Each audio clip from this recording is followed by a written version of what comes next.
First Chapter Friday presents Mark of the Thief by Jennifer A. Nielsen. In Rome, nothing mattered more than the gods, and nothing mattered less than its slaves. Only a fool of a slave would ever challenge the gods' power. It was beginning to look like that fool.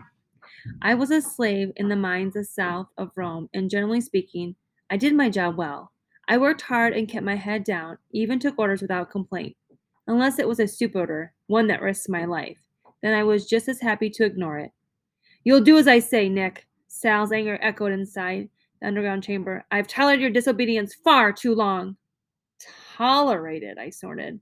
If near starvation, beatings, and dangerous assignments were tolerance, then yes, Sal had been excessively generous to me. As part of a grand joke that had become my life, the gods had given me a master with the wit of a withered carrot and compassion of a wasp. He also smelled like toe fungus, though that's less relevant. More significant is that the hundreds of slaves who worked in the mines, Sal hated me the most. This was no great surprise, since Sal had always stood out to me as someone well worth hating back. With his whip and an ever-present chains on my wrists, he held absolute control over my life, or lack of it. So generally speaking, I did as I was told.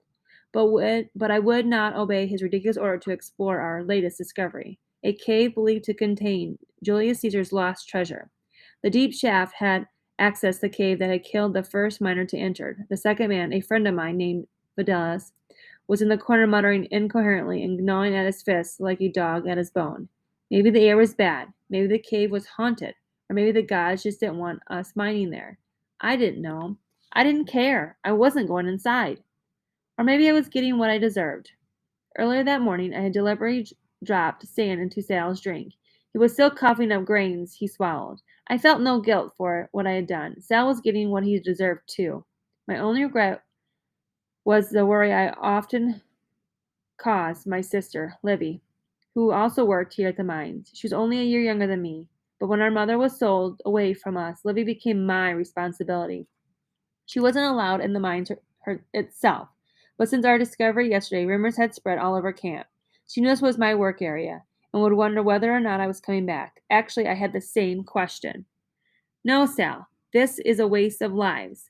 It wasn't my best argument. Sal cared nothing for anyone's life but his own. Perhaps if I had told him it was a waste of money, I'd have gotten his attention. "There's gold in that cave," Sal said. "The first man we sent down told us he could see it before he screamed for help, and then he died," I said. Sal pointed to Fidelis. "That one came back." Fidelis looked up. His eyes were still wide and bloodshot as we first pulled him out. His hollow gaze turned towards me. "Caesar's ghost walks in the cave. It forbidden earth." Sal grabbed a fistful of my tunic and yanked me toward him. "Rome already knows of the discovery. General Randolph is on his way now to investigate the cave. If gold is down there, then I want my piece of it first. If you want it, then go down there." He could beat me for refusing him. He probably would, but that was better than obeying. Across from me, Fidel shuddered and mumbled, "Caesar, he'll curse you." This was hardly a new thought. Every miner who worked in the South Mountain already figured he was cursed. This mountain was close to Lake Neiman, home of the temple of the goddess Diana, where strange things were said to have happened. Whether a miner disappeared, we all wondered if it was Diana, demanding another sacrifice.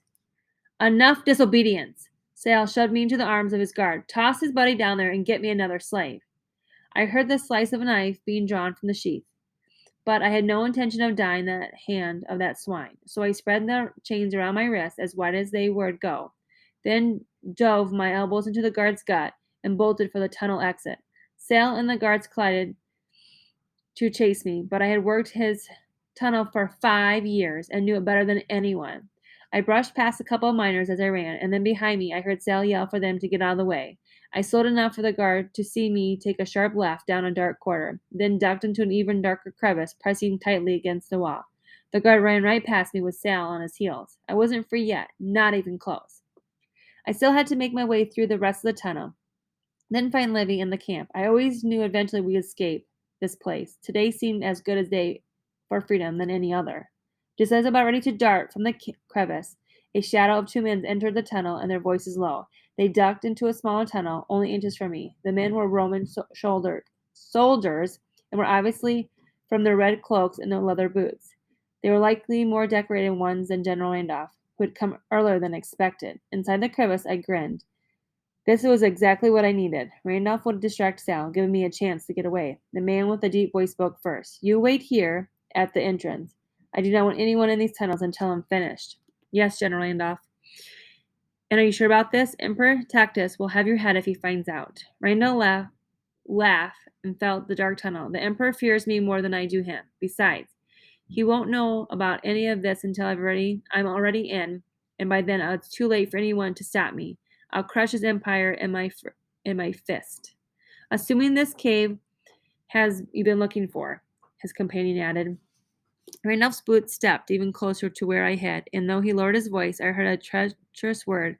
I can feel the magic here. Just as in Rome, we must feel its last gasps of breath. The discovery of Caesar's cave is going to change my life. Magic? Nothing I felt in years here could be described that way. Even still, though I closed my eyes and tried to disappear from the cracks of the crevice, somehow I knew my life was about to change.